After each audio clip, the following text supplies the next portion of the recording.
¿Alguien de aquí quisiera ser un anciano? ¿Físico o espiritual? En la Biblia hay dos clases de ancianos, ¿no es cierto? Una a la que todos vamos a llegar. ¿Alguien de aquí quiere ser un anciano de la otra clase? Alce la mano, por favor. Ya. Por allá veo unas manos alzadas. Ancianos. Estamos escasos de ancianos. Ya pues. Estamos estudiando Primera de Timoteo, ¿cierto? Sí. Hoy nos toca una escritura, un capítulo que parece que está bien inconexo, ¿sí? Tiene muchas enseñanzas, pero en el fondo todo se basa en relaciones. Está hablando de relaciones dentro de la comunidad, ¿sí? Entonces, como son relaciones, y eso es lo que nosotros vivimos el día a día, pues vamos a ver qué le indica Pablo a Timoteo. Es una carta a Timoteo. Timoteo era considerado joven en esa época, tendría entre 30 y 40 años, era joven todavía para esa cultura, ¿sí? Pero algo que debemos tomar en cuenta y que ya han mencionado varias veces es que todo lo que se dice aquí son principios bíblicos, no son opcionales, no son solo para Timoteo en esa época. Así es. No eran cosas que él debía aplicar y nadie más. En el momento en que esta es una carta que está en la Biblia, es para todos nosotros. Entonces debemos esforzarnos en vivirla, ¿sí? Debemos esforzarnos en practicar lo que ella dice y poder vivirlo. Acompáñenme por favor en una oración. Señor Dios, gracias, muchas gracias por poder estar acá, porque cada día es como puede tener tantas cosas y tú nos permites llegar y seguir aprendiendo de tu palabra. Permite que tu mensaje pueda ser escuchado como en esa época, para el corazón de Timoteo, que nos lleve a actuar, que nos lleve a cambiar tal vez nuestros comportamientos, nuestras motivaciones, nuestros deseos, nuestros anhelos, que nos lleve a transformar nuestras vidas cada vez que vemos tu palabra. Te pido por esta noche en nombre de tu Hijo Jesús. Amén. Amén. Vamos a 1 Timoteo 5, ¿sí?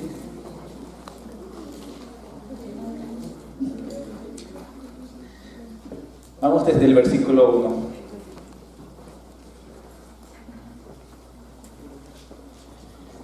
Primera de Timoteo 5:1.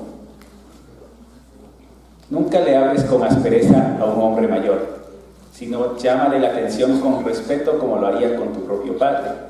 Dirígete a los jóvenes como si les hablaras a tus propios hermanos. Trata a las mujeres mayores como lo harías con tu madre, y trata a las jóvenes como a tus propias hermanas, con toda pureza. Ya, estos son ancianos de edad, ¿sí? Aquí en esta escritura está hablando de ellos. Y Pablo y Timoteo, como te decía, pues era alguien considerado joven, ¿sí? Y cuando uno es joven tiene muchas inseguridades en el trato con otras personas. No sé si te ha pasado, tal vez no te ha pasado, ¿no? Pero por lo menos a mí sí me pasaba en la universidad. Era difícil tratar a los profesores, era difícil tratar a los compañeros, hombres o mujeres, porque no es lo que acostumbras tú en el colegio o en la escuela. Realmente ahí es como que se crían juntos, pero acá no. Ya cuando vas a la universidad, ya todo cambia. Cada uno está ahí con un objetivo claro y ya no va a ser lo mismo.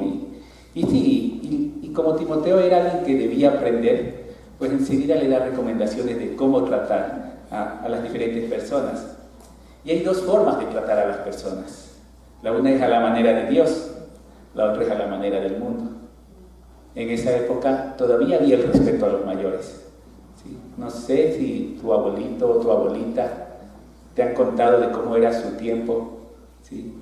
Pero yo por lo menos a mi abuelita yo no podía faltarle el respeto. Yo no podía levantarle la voz. Si ella decía algo, eso tenía que suceder, ¿sí? No había opciones ahí, ¿sí? Entonces, ¿y por qué les digo? Porque claro, ahora ya no es tanto así, ¿sí? Ahora se ha perdido mucho el respeto a los mayores. Ahora pues muchas veces son callados, porque tal vez según nosotros se quedaron en otra época. Tal vez lo que dicen ya no es importante para nosotros. Y como hay tanta tecnología, pues creemos que ella es la que nos va a dar las respuestas que necesitamos, ¿sí? Y claro, a pesar de que había ese respeto a los ancianos en esa época, sin embargo, le recomienda a Timoteo, no les hables con aspereza. Un auto se lo quieren llevar PCJ 3293, por favor muevan. Es un Hyundai. Si no, el sábado 13 será rematado. A dólar. A dólar. Ok. Entonces, si te das cuenta, a pesar de que era una cultura, la judía, muy estricta en cuanto al respeto a los mayores, no deja de recomendarle a Timoteo, alguien que era medio griego, medio judío, que los respete, que los trate con consideración, que si les va a llamar la atención, no dice que no les llame la atención, porque estaban en una comunidad cristiana y los ancianos también pecan, pero dice si lo iba a hacer, que lo haga con mucho cuidado, con respeto, como a su propio padre. Ahora, ¿cómo tratamos nosotros a nuestros padres? ¿Cómo nos dirigimos a ellos? Y estamos hablando del trato personal, ¿sí? No que le mandemos corazoncitos en el WhatsApp, que ni siquiera sabe usar, ¿sí? Es como lo tratas en el día a día. O sea, ¿estás muy ocupado conversando con él como para ir a visitarlo? ¿Estás muy ocupado subiendo fotos de él, de tus padres, como para estar con ellos un momento? ¿Sí? Eso puede marcar mucho lo que hacemos con ellos. Y el problema es que la juventud en todos lados se olvida que va a envejecer. Hay dos clases de ancianos. Uno, a los que todos vamos. ¿Sí? Nadie cree que se va a librar de ser viejo. A menos que te quieras morir antes, ¿no? Pero esa es tu decisión. Pero aquí algo que vemos es que ya no se respeta a los ancianos, a las personas mayores. Y ten mucho cuidado porque Dios está observando. Veamos una escritura en Ezequiel 22:1. Es una escritura un tanto fuerte, pero vamos a ver. Ezequiel 22:1. Entonces recibí este mensaje del Señor: Hijo de hombre, ¿estás listo para juzgar a Jerusalén? ¿Estás preparado para juzgar a esta ciudad de asesinos? Denuncia públicamente sus pecados detestables y dale este mensaje de parte del Señor soberano. Ciudad de asesinos, condenada y maldita, ciudad de ídolos, inmunda y repugnante. Eres culpable por la sangre que has derramado. Te has contaminado con los ídolos que hiciste. Ha llegado el día de tu destrucción. Has llegado al fin de tus días. Te convertiré en objeto de burlas en todos los países, ciudad infame y llena de confusión. De ti se burlarán pueblos lejanos y cercanos. Cada uno de los líderes de Israel que vive dentro de tus murallas está decidido a derramar sangre. A los padres y a las madres se las trata con desprecio. Los extranjeros están obligados a pagar tu protección. Los huérfanos y las viudas que viven en medio de ti son objeto de abusos y maltratos. Desprecia mis objetos, santos y profanas mis días de descanso. A Dios le enoja como tratamos a nuestros padres. Él no lo ve con buenos ojos. Entre todas las cosas malas que le dijo a Israel estaba el maltrato a los padres. ¿Sí? Es como a Dios no le gusta eso. También dice la Escritura a Timoteo que se dirige a los jóvenes como si les hablara a sus propios hermanos. Entonces muchas veces tú puedes aquí en la comunidad llegar a liderar, llegar a estar en un puesto en el cual diriges a un grupo de personas. Lo que te dice es, debes seguir tratando igual a tus hermanos. No por eso va a ser diferente, no por eso vas a tratar a los demás como que fueran menos que tú. Dice que como hermanos, no podemos perder eso de ser hermanos unos a otros, no importa dónde estemos. En el mundo hay competencia, mucha competencia. Como yo te decía, cuando entré a la universidad fue un cambio total de lo que vivía a lo que se vivía ahí, porque cada uno quería sobresalir. Y en esa búsqueda de sobresalir, pues no importaba cómo llegaran a sobresalir. ¿Sí?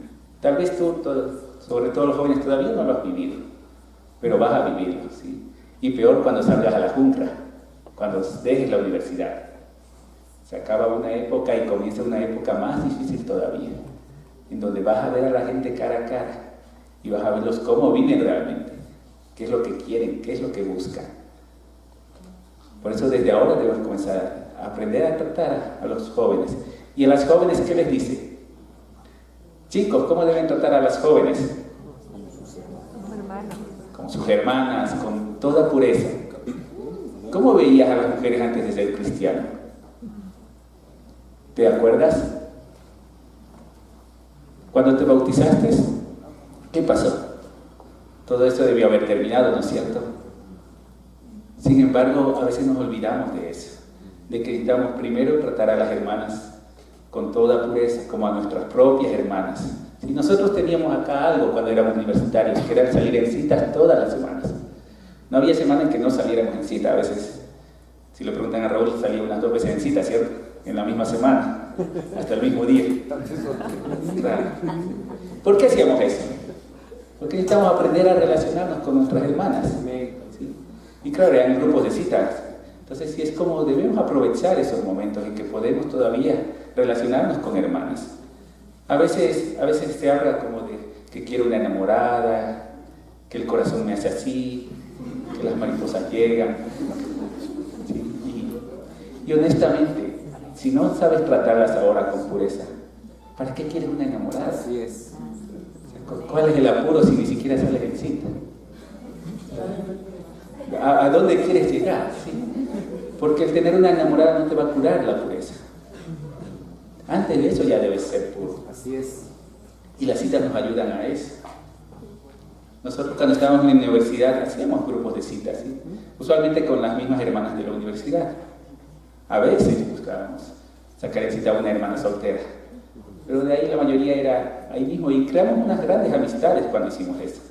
Muchas todavía nos acordamos y por supuesto seguimos siendo buenos amigos. ¿Sí? Ahí es donde creció más nuestra amistad. ¿Por qué? Porque usualmente en la universidad, pues los viernes los jóvenes ya comienzan a emborracharse, ya comienzan a querer hacer otras cosas complicadas. Pero si tú estás en un grupo sano, en un grupo puro, si tienes algo que hacer, que es mejor tal vez que ir a una discoteca, que se emborrachar por ahí, pues eso te va a cuidar también a ti. Porque no es solo para ti la cita, también es para la persona a la que invitas en cita. ¿Sí? No, creo que no había tal vez peor día que una semana en que no salieras en cita. Porque lo más seguro es que había una hermana que no sale en cita porque tú no salías en cita. Siempre las hermanas eran más.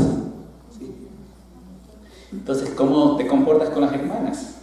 Igual Dios juzga la impureza. En Ezequiel 24:13. Vamos, Felipe.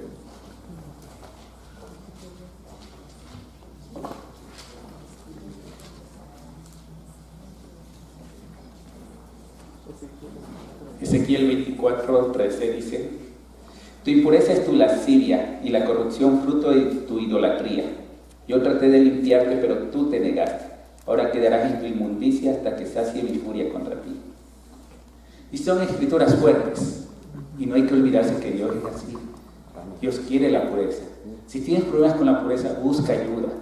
Pide consejo, ayuna, ora, busca ayuda nuevamente. Ayuna y vuelve a orar. Y sigue orando. No te canses hasta que seas puro. Búscalo. Es muy importante la pureza para Dios.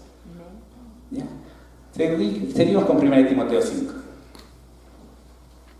Vamos, Felipe, dinos. Vamos al versículo 3. Y esto sí, pongamos cuidado a lo que dice acá, ¿ya? Atiende a toda viuda que no tenga a nadie quien la cuide. Pero si ella tiene hijos o nietos, la primera responsabilidad de ellos es poner en práctica la sumisión a Dios en su hogar y retribuir a sus padres al cuidarlos. Esto es algo que le agrada a Dios. Ahora bien, una verdadera viuda, una mujer que realmente está sola en este mundo, es aquella que ha puesto su esperanza en Dios día y noche, ora a Dios pidiéndole su ayuda. Pero la viuda que solamente vive para el placer está espiritualmente muerta en vida. Dale estas instrucciones a la iglesia para que nadie quede expuesto a la crítica. Aquellos que se niegan a cuidar de sus familiares, especialmente los de su propia casa, han negado la fe verdadera y son peores que los incrédulos. Para que una viuda esté en la lista de ayuda, tiene que tener al menos 60 años y haberle sido fiel a su marido. Debe ser alguien que se haya ganado el respeto de todos por el bien que haya hecho. Crió bien a sus hijos, fue amable con los extranjeros y sirvió con humildad a otros creyentes, ha ayudado a los que están en dificultades, ha estado siempre dispuesta a hacer el bien. Las viudas más jóvenes no deberían estar en la lista, porque sus deseos físicos podrán más que su devoción a Cristo y querrán volver a casarse. De esa manera serían culpables de romper su promesa anterior. Y si están en la lista, se acostumbrarán a ser perezosas y pasarán todo el tiempo yendo de casa en casa chismeando, entrometiéndose en la vida de los demás y hablando de lo que no deben. Así que yo te aconsejo a estas viudas jóvenes que vuelvan a casarse, que tengan hijos y que cuiden de sus propios hogares. Entonces el enemigo no podrá decir nada en contra de ellas, pues me temo que algunas ya se han descarriado y ahora siguen a Satanás. Si una mujer creyente tiene parientes que son viudas, debe cuidar de ellas y no darle a la iglesia la responsabilidad. Entonces la iglesia podrá atender a las viudas que están realmente solas. En los judíos, si no había alguien más desamparado que un huérfano o una viuda. Eran alguien que no tenían a nadie. ¿Has leído la historia de Noemí? Está en Ruth. ¿Sí? Ella básicamente se quedó sin nada. Si no hubiera sido por Ruth, pues ella la iba a pasar muy negras. Y estos problemas ya había en la iglesia del primer siglo. Ahora, ¿cuál es el principio aquí? De que hay necesidades. Sí, tenemos las necesidades espirituales, pero también va a haber necesidades físicas. ¿Sí? Y habla de que en esa época tenían una lista de viudas, una lista de personas a las que apoyaban, a las que ayudaban económicamente para que se sustenten cada día. Y Pablo le recomienda a quién poner en esa lista y a quién no poner en esa lista. Ahora, ¿qué podemos ver nosotros de aquí o qué podemos aprender? Hay mucha necesidad también en la comunidad, por diversos motivos, pero debe aplicarse el mismo principio.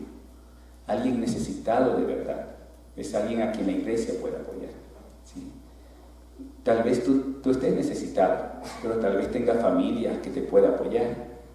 Aunque no esté en la iglesia, tal vez está ahí esa familia. ¿Sí? Y si te apoyamos a ti, que teniendo una familia que te apoye, pides a la comunidad, puedes hacer que a alguien no se le pueda apoyar, a alguien que realmente sí esté necesitado. ¿Sí? Ten en cuenta que lo que Pablo está diciendo aquí no es que no ayuden, sino que tengan cuidado con a quien ayuda, que sea realmente alguien que tiene una necesidad. Se debe ayudar a quien esté desamparado. Y dice más, debe ser reconocido por su amor a Dios. Debe ser alguien que haya puesto su esperanza en Dios. Entonces, como tengamos claro eso, ¿no? Como en nuestra comunidad, vamos a apoyar a la gente que lo necesita. Creo que para eso también damos nuestras ofrendas. Hay un ministerio de benevolencia, ¿sí? Entonces, podemos seguir apoyando. Y la idea es hacer eso, que no falte. ¿Sí? Pero si tú, como te decía, alguna vez tienes una necesidad y tienes quien te apoye antes que la iglesia, hazlo. Hazlo porque es mejor antes que te apoye la misma iglesia. ¿Sí? Como te decía, pues, al apoyarte la iglesia a ti, puede que dejes a alguien que realmente necesitaba sin ese apoyo. ¿Sí? En Proverbios 23-22 dice: escucha a tu padre que te dio la vida y no desprecies a tu madre cuando sea anciana. Entonces, los primeros que debemos hacernos cargos de alguien desamparado somos los hijos y los nietos, de acuerdo a lo que decía la Escritura, ¿cierto? ¿Sí? No hablaba de la iglesia, sino directamente de nosotros. Y en el mundo pasan muchas cosas feas con los papás. A veces los propios hijos les quitan sus cosas, hay peleas por herencias, y a veces ni siquiera se mueren los padres y ya comienzan las peleas. No sé si lo has visto. Y el llamado es: nosotros no debemos portarnos así. Recuerda cómo te cuidó tu papá, tu mamá. Aun cuando no éramos ni agradecidos con ellos, ellos se esforzaban por nosotros. Si tus padres, si tus abuelos, si alguien está pasando una necesidad, es importante que podamos nosotros apoyarlos. ¿Sí? A veces no se necesita grandes cantidades de dinero. A veces se necesita solo una visita, solo estar ahí, solo escucharlos. Como te decía, tal vez la cultura nos ha hecho que ya no los escuchemos porque ya quedaron en otra época. Pero no es así. Entre cristianos no debe ser así. Nosotros debemos dar el ejemplo de poder escucharlos, de no cansarnos de ellos, ¿sí? Ver siempre lo mejor para cada uno de ellos. Y hay un punto importante que también quiero rescatar aquí. Sí, muchas veces nuestros padres pues no vamos a nosotros a poder cuidarlos con lo que tenemos. Tal vez ellos necesitan una atención especial, tal vez necesitan un lugar especial para ser cuidados. Y también debemos tomar esa decisión nosotros, ver qué es lo mejor para ellos. Que esté con nosotros, que tal vez lo vamos a descuidar, o que esté bien cuidado y nosotros poner dinero para que sea bien cuidado. Debemos también tener cuidado con eso, ¿no? Sigamos, ¿sí? Vamos a 1 Timoteo 5:17. Vamos, Felipe. Y vamos a hablar del otro tipo de ancianos. ¿Quién quería ser anciano de este otro tipo? Ya aumentaron. 5:17. Los ancianos que cumplen bien su función deberían ser respetados y bien remunerados. En particular los que trabajan con esmero tanto en la predicación como en la enseñanza. Pues la Escritura dice: no le pongas bozal al buey para impedirle que coma mientras trilla el grano. Eso está en Deuteronomio 25:4. Y dice también: los que trabajan merecen recibir su salario. Eso está en Lucas 10:7. No escuches ninguna acusación contra un anciano, a menos que haya 2 o 3 testigos que la confirmen. Los que están en pecado deberían ser reprendidos delante de toda la congregación, lo cual servirá de firme advertencia para los demás. Te ordeno solemnemente en presencia de Dios y de Cristo Jesús y de los ángeles altísimos que obedezcas estas instrucciones sin tomar partido ni mostrar favoritismo por nadie. Nunca te apresures cuando tengas que nombrar a un líder de la iglesia. No participes en los pecados de los demás. Mantente puro. Timoteo era el líder de la iglesia de Éfeso y recibe instrucciones de cómo tratar a los ancianos. ¿Siguen queriendo ser ancianos? Ya, muy bien.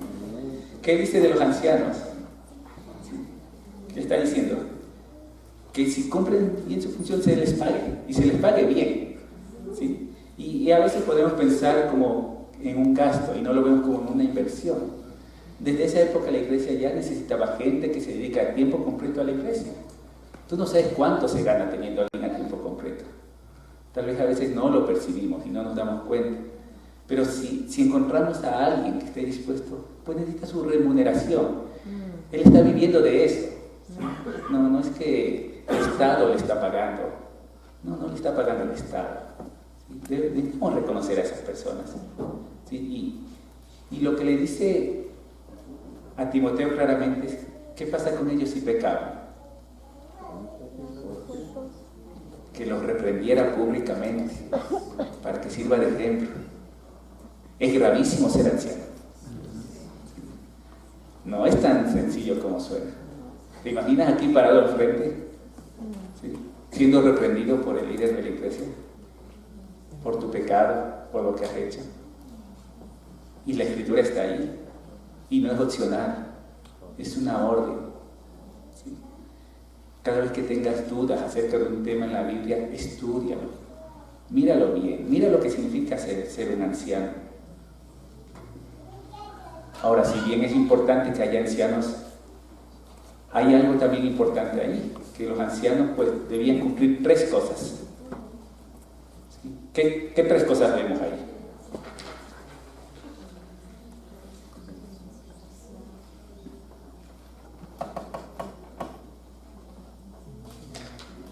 ¿Les ven esas 3 cosas? Ok. Dice: los que trabajan con esmero, tanto en la predicación como en la enseñanza. Son 2 cosas diferentes. Una cosa es predicar acá al frente. Dice que necesitan esforzarse en predicar, esforzarse en estudiar. Por eso es importante alguien que pueda estar a tiempo completo. Porque para preparar una predicación hay que leer muchos libros aparte de la Biblia. Una escritura sacada fuera de contexto se puede convertir en un pretexto. Y vamos a ver al final de este capítulo cómo fácilmente podemos hacer eso. ¿Sí? Lo otro también en la enseñanza, esmerarse en enseñar. Tiempos de discipulado, estudios bíblicos, talleres, devocionales. Igual necesitan ser preparados. Si tú eres un líder o si aspiras a ser un líder, debes tener un tiempo para preparar cada charla. No puedes ir a la buena de Dios a ver qué se te ocurre en ese momento, ¿no? Tienes que darte tu tiempo. ¿Sí? Y algo importante también decía: no escuches ninguna acusación contra un anciano, a menos que haya ¿cuántos testigos? 2 o 3. ¿Sí? Entonces, claro, en ningún momento dice que no se iban a equivocar los ancianos. pero también veían que podía haber gente malintencionada. Alguien podía levantar falsos rumores contra un anciano, ¿sí? Y es también lo que la otra vez les decía. Miren cómo estaba la iglesia de Éfeso. Había falsos profetas, había enseñanzas que se desviaban de las Escrituras, lo vimos en el capítulo 1. Y todo esto, pues, con todas estas personas podía fácilmente alguien decir, ese anciano miente, o ese anciano robó, o ese anciano hizo algo mal. Entonces dice por lo menos 2 o 3 testigos, ¿sí? Tal y como dice la Escritura. Algo curioso también acá es que menciona Pablo 2 escrituras como inspiración. Una, la de Deuteronomio, ¿no es cierto?, que dice no le pongas bozal al buey, ¿sí? Y la otra, la de Lucas. En esa época todavía no había Nuevo Testamento, ¿sí? No sé si te diste cuenta, ¿sí? Eso quiere decir que él reconocía a Lucas, que era su compañero en muchas ocasiones, como alguien que escribió inspirado por Dios. Entonces debes darte cuenta que para Pablo, pues, lo que escribió Lucas, todo era inspirado por Dios, y Lucas no estuvo con Jesús, ¿sí? Sino que investigó, preguntó, ¿ya? Entonces, ¿quieres ser un anciano? Muy bien, qué bueno. Muy bien, vamos al 5:23, ¿sí?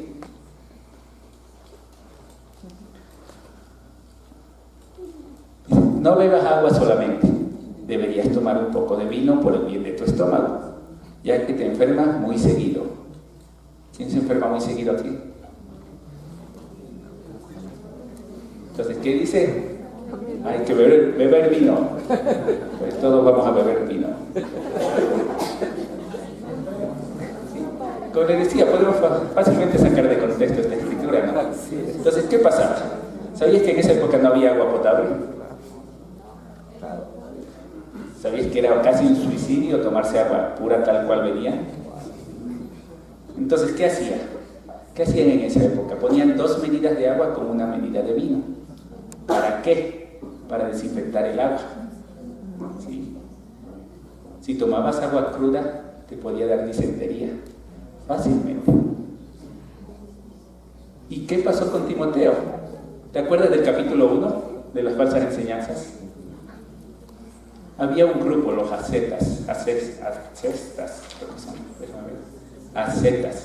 ¿ya? Ellos prohibían muchas cosas, entre ellas beber vino. Entonces, ¿qué pasaba? Que Timoteo posiblemente, no está confirmado en ninguna escritura, posiblemente le hizo caso y comenzó a enfermarse. Entonces Pablo lo que le dice es, toma vino. ¿Sí? Pero recordemos eso, o sea, había una razón para recomendarle que tome vino. La enseñanza no es tomen vino todos, ¿no? Nosotros, por supuesto, podemos tomar vino, pero si tú tienes problemas con el alcohol, mejor ni empieces a tomar vino, ni lo huelas.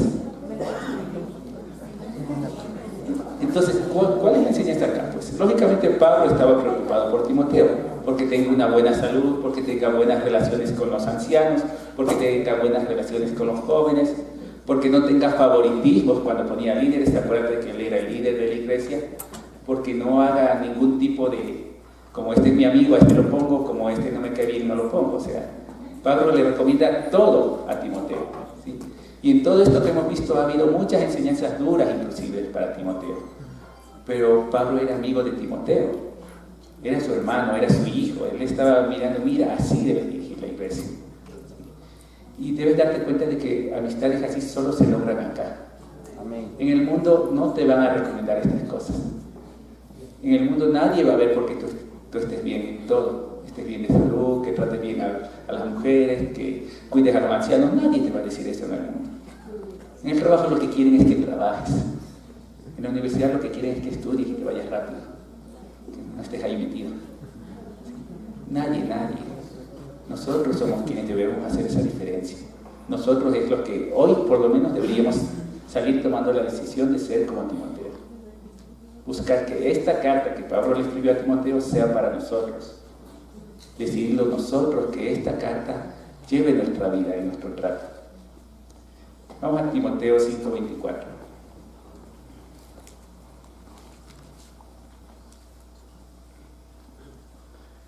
Recuerda que los pecados de algunos individuos son evidentes y los llevan a un juicio inevitable. pero los pecados de otros se revelarán después. De la misma manera, las buenas acciones de algunos son evidentes y las buenas acciones que se hacen en secreto algún día saldrán a la luz. No te preocupes. Todo lo malo sale a la luz. Todo lo bueno sale a la luz. No te preocupes, no somos aquí justicieros. No somos nosotros los encargados de mandar a alguien o no al infierno. No es nuestro trabajo. Así es. Dios se va a encargar de eso. Aquí dice que los pecados de otros se revelarán después. ¿Cuándo? Cuando Dios quiera. Cuando sea importante. Cuando sea el momento preciso. Él se va a encargar. Igual, y las buenas acciones, no te preocupes, no necesitas tomar una foto. ¿Sí? O sea, se van a revelar también. ¿Sí? No te digo que no tomes fotos. No te vayas al extremo, ¿no? Pero no te preocupes. ¿Sí? No te preocupes. Por lo bueno que hagas, Dios te va a recompensar. Y si hacemos algo malo, ten cuidado porque sí va a salir a la luz. ¿Sí? Entonces seamos pacientes porque Dios sabe. Entonces, en conclusión, trata a los demás como Dios quiere que los trates, no como el mundo los trata.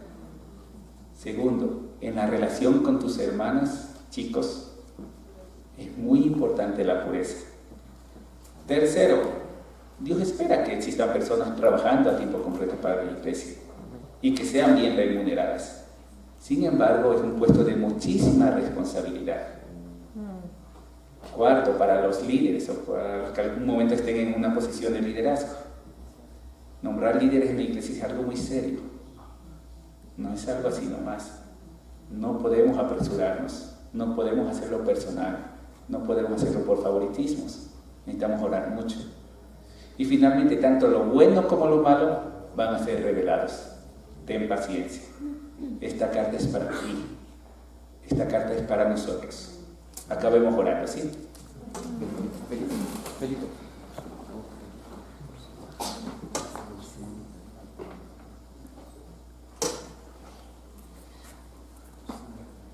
Sí. Ok, vamos a orar también por Simón y Tabita. ¿Sí? No sé si algunos saben. Si alguien no sabe, por favor, se acerca a preguntarme rápidamente. ¿Sí? Pero en este momento oremos, ¿ya?